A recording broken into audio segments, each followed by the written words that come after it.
We don't do the connections, even now when we're looking at a world where you can see the causal connections between things like land, food, water, population.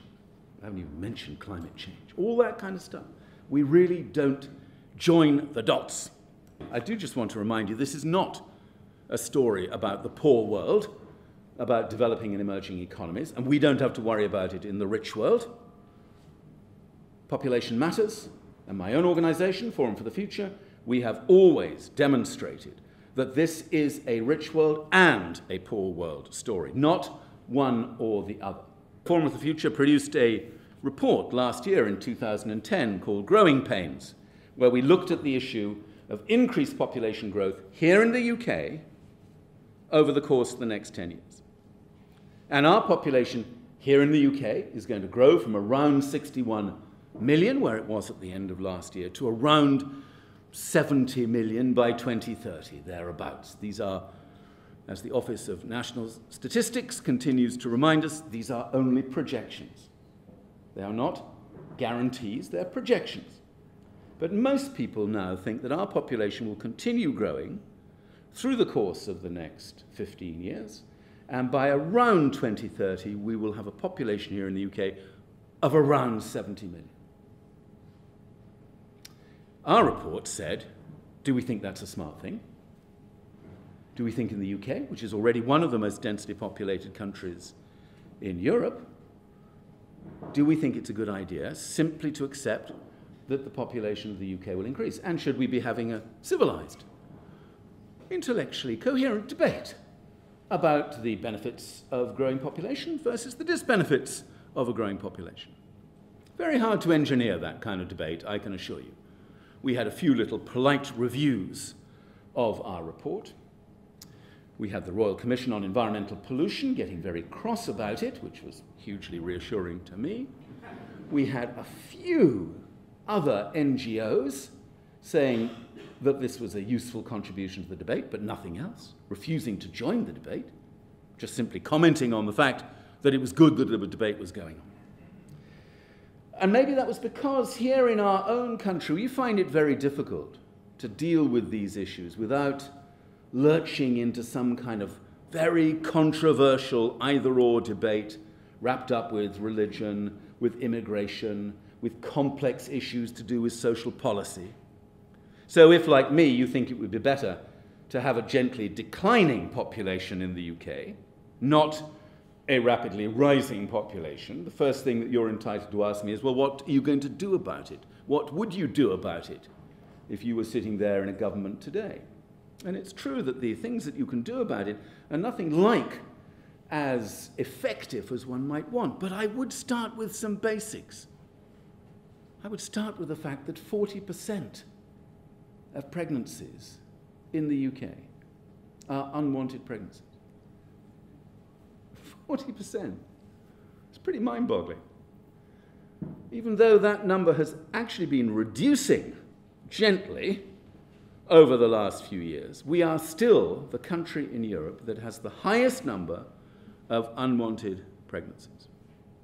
So my starting point would be to say that any unwanted pregnancy is a signal of failure, of policy failure, of educational failure, of social intervention failure in the lives of those people who then go on to have those unwanted pregnancies. And for me, I would put whatever spare resource we had available to us into the lives of those people most affected by that pattern of unwanted pregnancies, and do whatever we had to do to improve the quality of family planning, to improve access to contraception, to improve the quality of sex education in our schools, so as to get that number going down to a European average.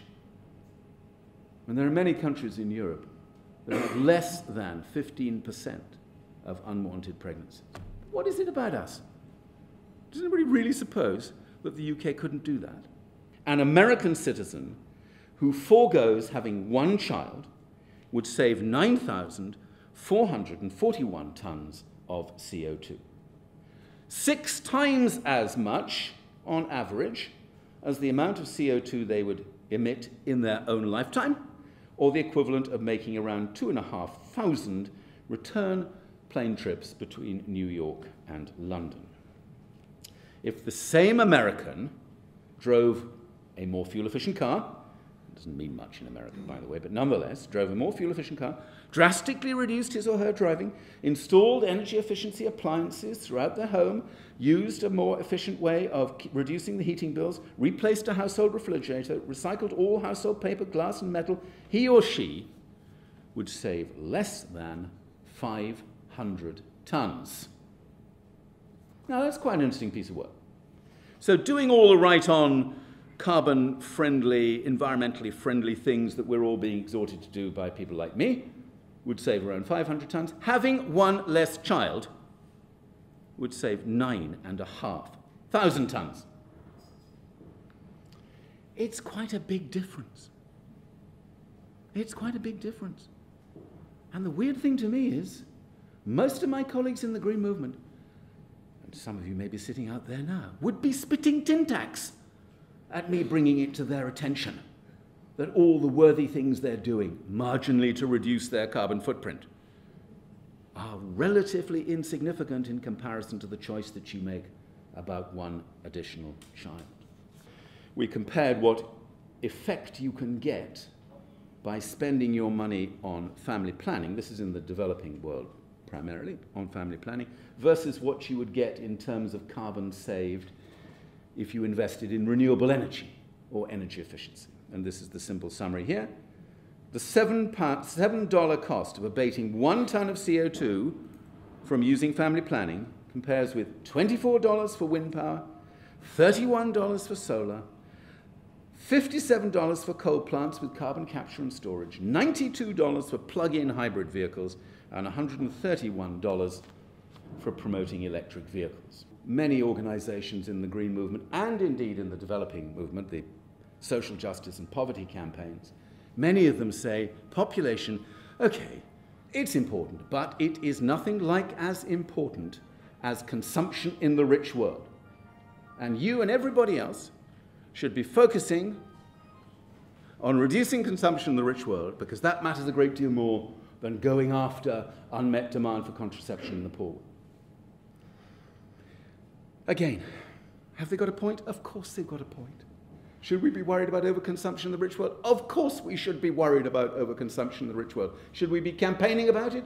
Should we be thinking about our own lifestyles in regard to that? Of course we should. Does it mean, however, that you can't do two big things at the same time?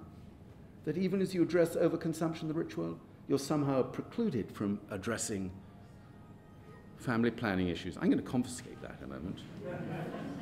It's okay, don't worry. At least you're not blackberrying secretly down here, which would be very worrying. And I haven't got any chalk to throw at you, which is even more worrying. We were allowed to do that in those days. I was a teacher a very long time ago.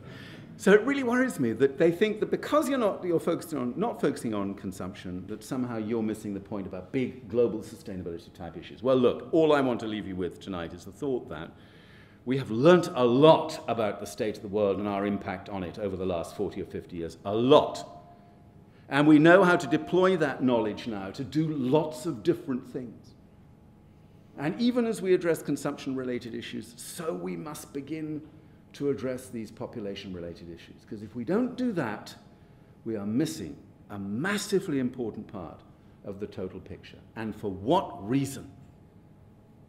For what reason? If we got family planning right in the world today, the knock-on benefits in the lives of hundreds of millions of people are enormous. Educational benefits, health benefits, economic benefits, benefits relating to the state of their own natural environment. These benefits that flow from a coherent, focused approach to family planning, non-coercive, compassionate family planning, are vast.